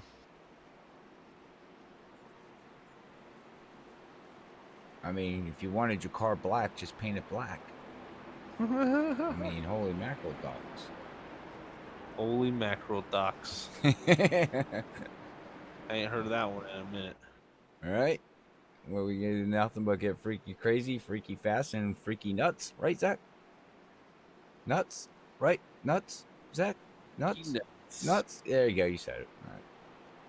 Freaky. Just so anybody knows that Zach, that goes through Zach when I say freaky nuts.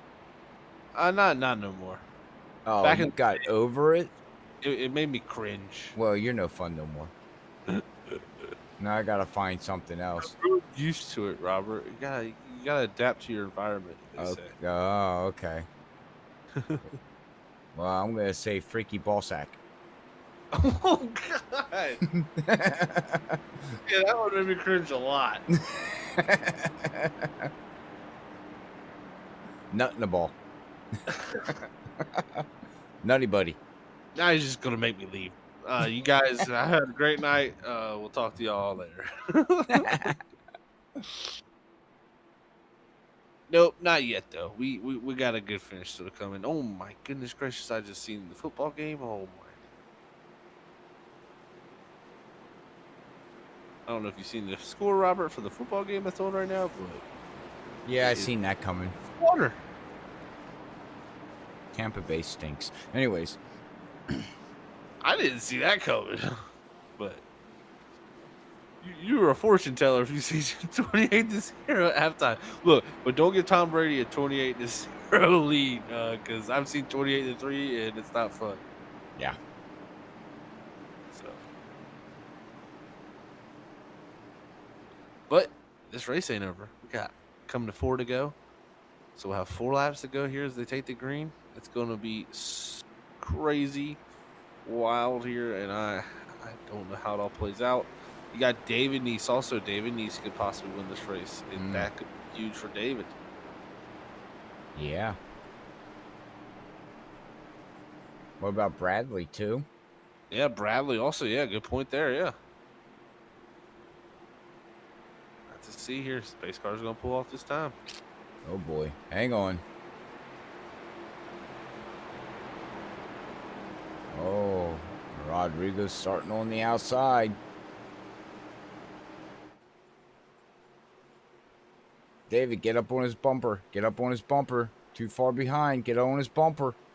Pull up, pull up, pull up. Get closer. Closer, sir. Closer. Green flag, green flag. Too much of a gap. Green flag. Rodrigo gets a good start, but like you said, you know, got a good little gap there behind him in the 27. Not going to help as they go off into turn one. Steve Leffler giving Brandon Colley a huge push. Bradley Delph now too. And it's going to be interesting to see how it all shakes out here from this point. Who has a shot at this?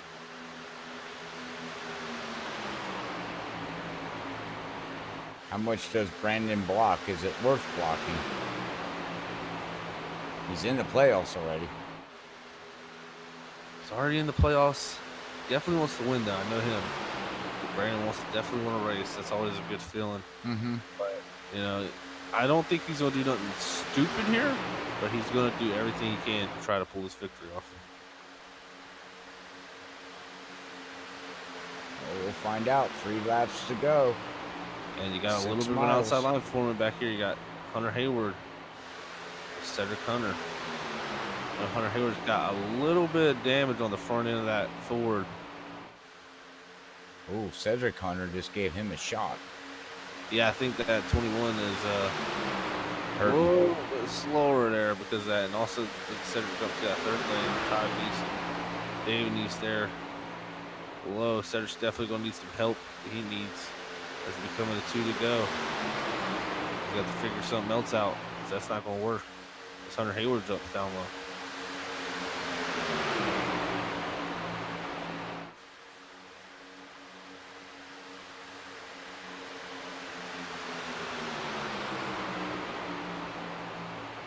Here you go, Robert. Brandon Colley leading. What does Stephen Leffler do? Bradley Delph, Braden Caress.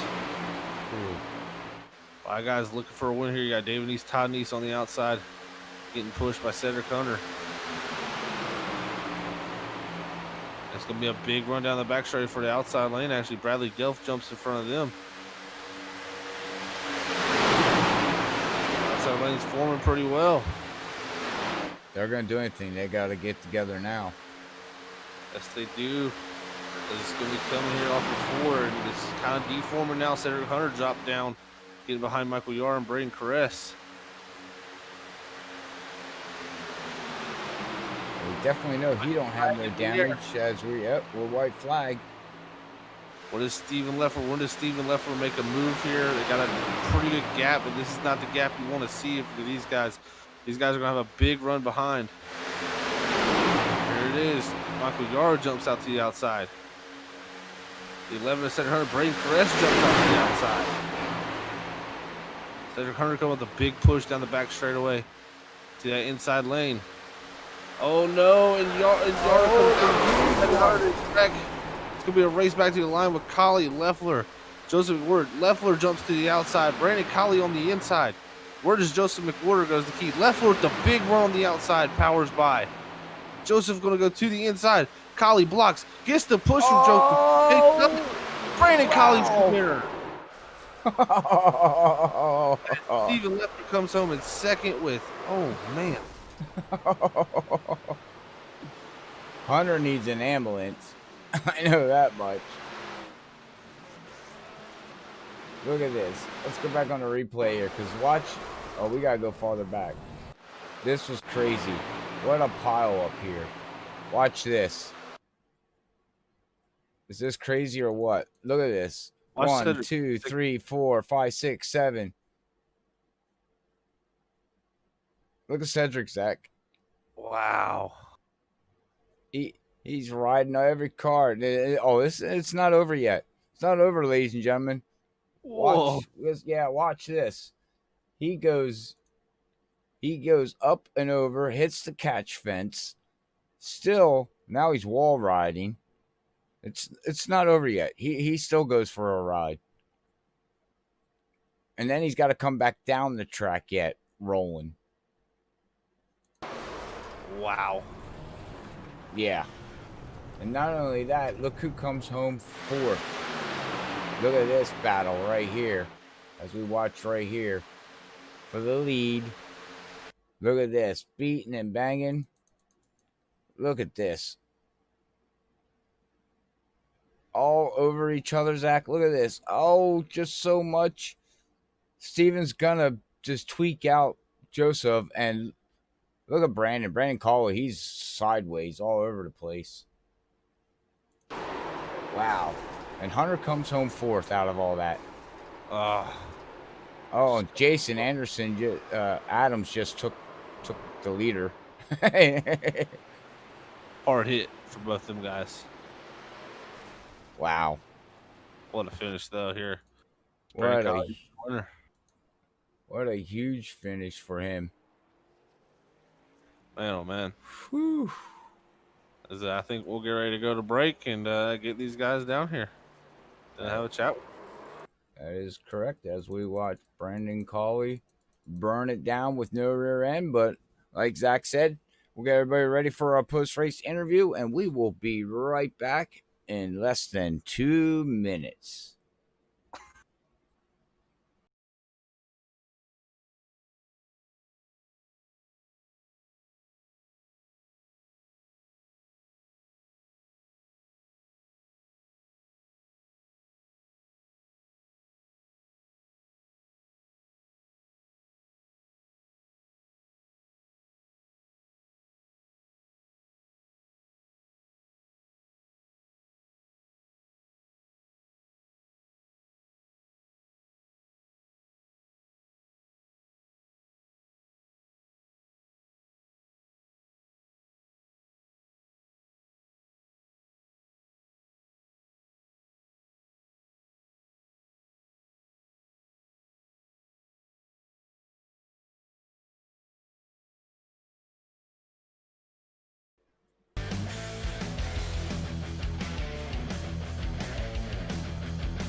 All right, we are back here tonight with our top 3 finishers. What a finish we just seen, and we'll get a chat in with these gentlemen as we just seen a heck of a battle down to the very, very end. So we'll go first here to Joseph McWhorter, our 3rd place man. See what his thoughts were on his 3rd place run here tonight at Talladega. Hey, Joseph, it's Zach in the booth, buddy. You got a copy? Yes, sir, I do. Hey, buddy. Well, what a run there for you at the end, man. You got caught up in that incident there at the late there in the race. Had 4 to go coming to the green. Had to start pretty far back and was able to make your way up to 3rd and have almost a shot at winning this thing. How was the racing out there tonight? And did you have a good time? Yeah, it was a lot of fun. We got caught up in that. Luckily, I didn't get a whole lot of damage to the front end. I was pretty close to the rear end of whoever it was I hit. It was either Mark I hit or Cedric. But yeah, I mean, it was a lot of fun. I wasn't expecting to come through the field like that, but John was giving me good information. He's helped me get plenty of wins here at Talladega and Daytona. So he was just giving me all the information, telling me what lines are working where and what to do. So, I got to give him a shout out for coaching me through all that. But yeah, we got up there, and I mean, Brandon was trying to force Leffler to go higher, and he left the bottom open. So I tried to come to the bottom with the run that I had, and he blocked me at the last second. I just, at the time I was like, well, I have to keep it full throttle at this point. It's way too late. If he spun, he spun. I was like, I gotta go. So, a lot of fun tonight. And that was what I wanted to come in here and do, was just have fun tonight. Next week starts the real work. We finish off the regular season. Completed our lap tonight, so now we're eligible for the playoffs. We got our 2 wins, so next week we're just gonna have to put our heads down and start chasing. Let's see if we can't get this championship. Yeah, buddy, that was actually going to be my next question. How are you feeling going into these playoffs? Because you've definitely been very strong all season. Like you said, got that 10th race tonight, that able to lock that self in there with the 2 wins. How you feel about going into these final races here and a chance for a championship? Oh, I'm feeling great. I was a little bummed that I'm missing out on my first ever chase in WSSR. We missed out by like 12 points. I gave it everything that I had those last 2 weeks or 3 weeks at WSSR, and we just came up short. So I'm feeling really confident. I mean, we got New Hampshire which I'm really good there. Ran top 5 the whole time we were there last time in WSSR. We got Michigan, which I'm going to have a little bit of practice there, because I think we raced that Saturday night. So feeling good about that. And then we got Roval, which I'm really feeling good about, Kentucky, and then we go to my favorite racetrack in the whole schedule, and that's Richmond in the championship. So I'm feeling really confident right now. Like I said in the comments, hashtag 30 for the cup. Awesome stuff, buddy. Well, yeah, we'll be watching. I'm going to be here watching. It's been fun to watch all these battles throughout the season. And definitely got a good bit of tracks lined up for you there to come into these playoffs, and hopefully to continue on your momentum and your great run here at SRU. Congrats on third tonight, Joseph, and putting on a good show for us, man. Anybody wants to shout to before I let you go? Yeah, absolutely. I want to thank you guys for putting on a really good broadcast as always. I definitely want to thank my girlfriend. She lets me, she supports me every week. She comes in here and cheers me on or watches the broadcast for a little bit. So it's good to have that support. I want to thank all my friends and all the people that follow my Facebook page. You guys are awesome as well. I don't know how many people turn up to watch, but I think we're almost at 200 followers on there, so that's awesome. Want to thank Driven Motorsports. Mark and John and Danny were really, really helpful tonight. Me and Mark were just firing on all 8 cylinders tonight, working together. And I think that proved it. I think either he or I got the most laps left tonight. I don't know. I want to thank Bioside Gaming for everything that they do. Check them out on YouTube, Bioside Gaming, and 1077 Sage. Like I say every week, beautiful vacation spot. Little Airbnb in Colorado. I mean, if you want a good vacation, not a lot of money, perfect place to go. And want to thank all the admins and everybody that runs SRU. They're awesome. Making me good calls and everything every week. And ready to go chase this championship. Awesome stuff, buddy. Well, good luck on that, and congrats on third tonight. And we'll be here to document it all, man. So congrats, and we'll catch you next time. Thank you, brother. Appreciate it. Yep, later on, buddy. All right, that was your third place man, Joseph McWhorter. Great run again for him tonight. Going to be in the playoffs, fighting for that chance for a championship. We also got 2 more playoff contenders to talk to after a great run again here tonight, Talladega. See what their thoughts are on this race. So we'll go ahead to Stephen Leffler now, our second place man here, and in that budget sim box is Chevrolet. Hey, Stephen, is Zach in the booth, man? You got a copy? Yeah, how's it going, Zach? Oh, it's going pretty good, man. Well, again, dude, just so close for you in the 72, and just coming up a little bit short. But like we say, Talladega, sometimes it's just out of your hands at some points, and it's just pretty crazy racing. So there at the end, it feels like you timed it perfectly, but just a little bit short, man. So how did it all play out tonight for you, and how was that there at the end? Yeah, I'm not going to lie. I was getting extremely nervous the first 50, 55 laps, being as far back as I was, and then ended up going a lap down. So I had a huge break with the cautions coming out when they did, not getting any incidents, being able to get the free pass. So big break on that. However, man, the last restart there, I was hoping I would have some help, and it just never materialized. So I pushed Collie as far as I could, and then at that point, once I felt like it was my race to win at that point, I had to, duck out and try and get something. I was really hoping McWhorter in the 30 was going to come up and give me a push, but yeah, Collie left the bottom open, started pushing up towards the top, and when he left the bottom open, it was McWhorter's race to take, and luckily Collie got down just in time to get that huge push off him, because if not, I think I had that race in the bag. Yeah, man, it was so close. It seemed like you had the perfect timing of that last run, but just unfortunately, like you said, the 30 coming up there and just getting to the back bumper to give him that last final little shot, and it propelled him past you. And now, like you brought up about early in the race going a lap down, we brought it up there at the beginning. You were 13 seconds back when we first checked in on you, and we were saying, this could be a good strategy, being able to stay out of trouble. But if it continues to go green and you fall continuously farther back, it can be a big issue. But like you say, you got that lucky dog. Coming into tonight's race, you were pretty well in points, so you were pretty much locked in to everything. And So, was the game plan just to stay out of trouble and try to save your stuff till the end to, go for a win here tonight? Or did you kind of get trapped back there? Well, the game plan was to go and be about a second behind the pack, just enough to where I wasn't going to lose the draft. However, when Lane got in the wall early on, it kind of separated the field a little bit. And at that point, since I had got separated, I was trying to help Lane a little bit. And I realized very quickly it was a big mistake trying to help him because his car was just too messed up.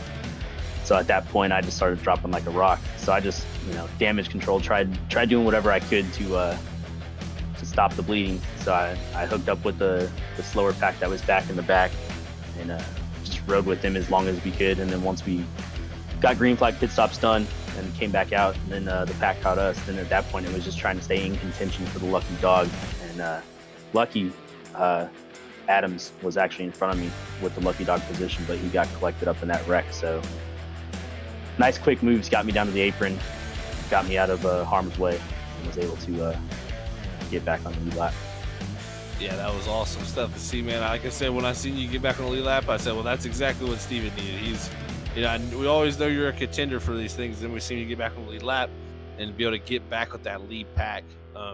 You'd be right back into it. And there you were again. And also want to give you a heads up. Your mom was out there rooting you on. She said she wanted to say hi to you. So very nice.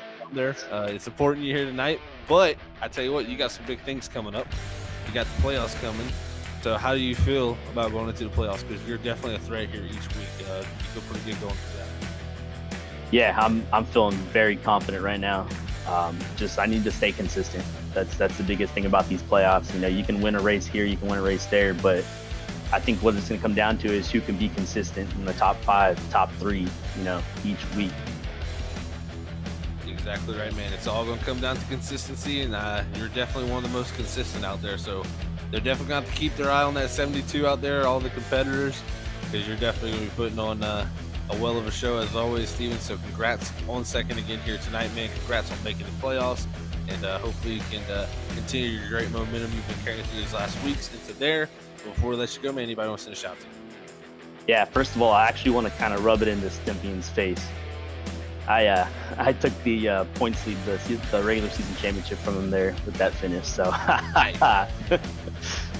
no, it was actually very tight. Came down to the end. So huge shout out to Paulie. Huge shout out to Stimp. It was actually a 3-point difference from first to third place. So wow. Hopefully that's how the chase ends up. Hopefully it's a really, really tight battle at the end of the chase. Hopefully we got 3 or 4 drivers going for it. We'll see. Maybe more. I'm fine with that. But yeah, huge shout out to all the guys in the league, SRU for putting the races on each week. You guys for broadcasting. 22Q Family Foundation for letting me run their colors and putting their name on my car. Budget sim boxes. Anyone's in the market looking for a button box, hit me up. And then all my family and friends out there watching. 10-4, buddy. Well, congrats again on second, man. And we will catch you next week here. Same time, same place. Yeah, man. Appreciate it. You guys have a good night. You too, buddy. Thank you. All right. That was Steven Leffler. You heard it there himself. 72. Putting on a great show here again tonight. And that 72 machine is always doing a great job. And he'll be positioned well for the points. And he's your regular season champion. So that gives him great momentum. That shows the consistency he had. So we'll have to watch that 72 going into the playoffs. But now we got a race winner here, a man who led the points for many parts of the season, coming home with the victory. And I'm sure he's pretty happy about this. We'll be talking with my partner in crime, Brandon Collins. Hey, Brandon, Zach. How's it going, buddy? How's it going, Zach? Hey, man. Well, you did it here tonight, man. You were able to pull off the victory. It just seemed like all night you and Cedric there just riding together, being pretty nice and calm, waiting for your moments. And coming down there, last 15 laps, you guys really took advantage of it. And then, you kind of didn't have, your wingman, I guess you could say, through these plate races, and the races you were running with Cedric to, work together with there. But you were able to do a really good job by yourself, just to able to position yourself in that for this victory. How did it all shake out for you? And how did you do it?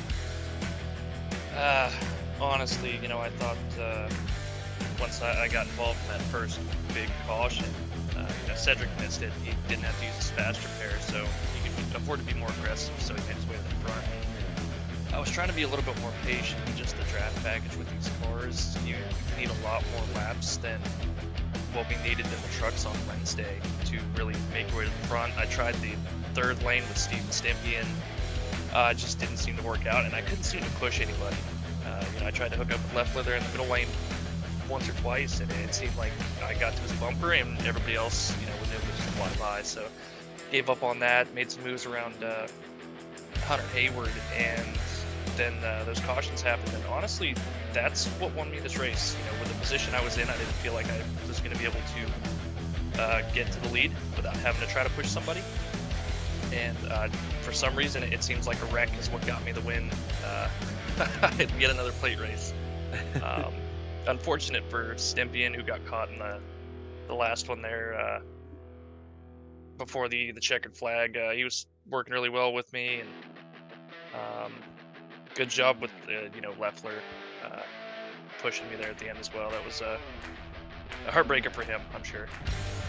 Yeah, coming down to the end right there, you had Leffler pushing you, and then he made that last ditch effort to go out to the outside. He had a pretty big run. Were you mostly worried about him, and then you noticed Joseph coming, because it seemed like kind of like, oh man, I need to get back down low. Man, I saw, everybody was kind of wrecking behind us. I was like, okay, well, here we go again, another repeat where it's just two guys breaking away. And I told Steven on the cool down lap, I was like, man, you timed that move pretty perfect, because I was anticipating it a little bit later. And we both he backed out in 3 and 4. I guess he said he was overheating, but I let out of it too, just to make sure he didn't get too much of a gap on me to get a good run. And he pulled it off perfectly. I tried to run him up the hill through the tri-oval and diamond back down to get a good run. And as soon as I got up, I was like, okay, I'm gonna need to make that move now. And I just see Joseph's busted up car coming. And I'm like, oh crap, I gotta block this. I was like, he's gonna hit me. I can't afford to let him go, so either he's gonna wreck me or I'm gonna win this thing. And I won, but unfortunately, as soon as he hit me, it just skid the nose straight up the track into Leffler. Without that, he absolutely would have won that race. He played it perfectly, so I feel bad that I got this win with contact like that, but still a really fun race. Yeah, it definitely looked really fun out there, man. But you've had a heck of a season here at SRU. You've been contender each and every week. Now we head into the playoffs.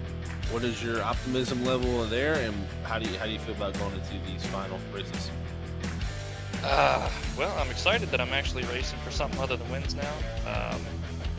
Ever since got the first win, and I was like, okay, well, I don't really have to worry about points. Just take it easy and go out and just run some laps, and if I get wrecked, no big deal. But first race, New Hampshire, not excited about that. Not a track I particularly care for, but I got confidence I can go out and win this championship, so that's what I'm going to try to do. And hopefully my bad luck is shed, and I won't get caught up in some random mess that I should have been far away from throughout this playoff. Definitely, man. We'll be rooting you on here on Freaky Fast, and hoping you can bring it home. And I'm sure it's going to be fun to watch as we go through the rest of these playoffs here and get everything kicked off here at SRU. But congrats on the victory tonight, man. Make sure to celebrate that one. But before we let you go, anybody wants to shout to? Well, first of all, you guys for doing the broadcast. Going to be excited to go back and watch this one for sure. Thanks to Stimp for trying to work with me. Thanks for Leffler for racing me really hard but really clean. It was a lot of fun. And also, I want to congratulate Leffler on being the regular season champion. He beat me by 2 points. Sucks for me, but great job by him. And yeah, everybody that watched, I hope you guys enjoyed it.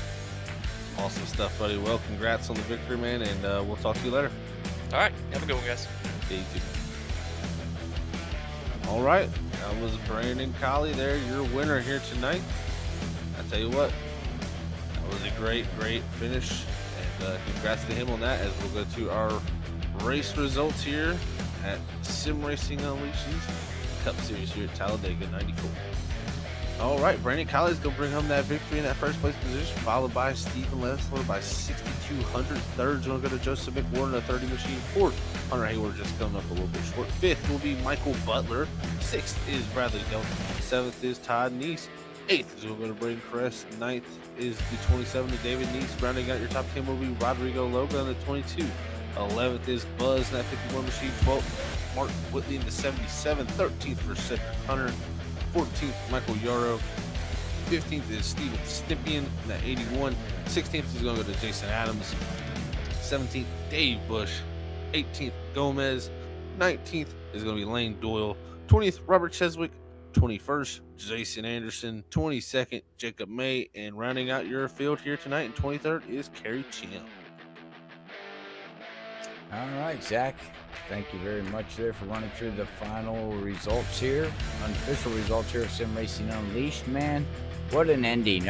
We said to everybody out there in chat, wait till the ending. It seemed a little boring. Talladega normally is like that, but last 15 laps, we had some action-packed racing, sir.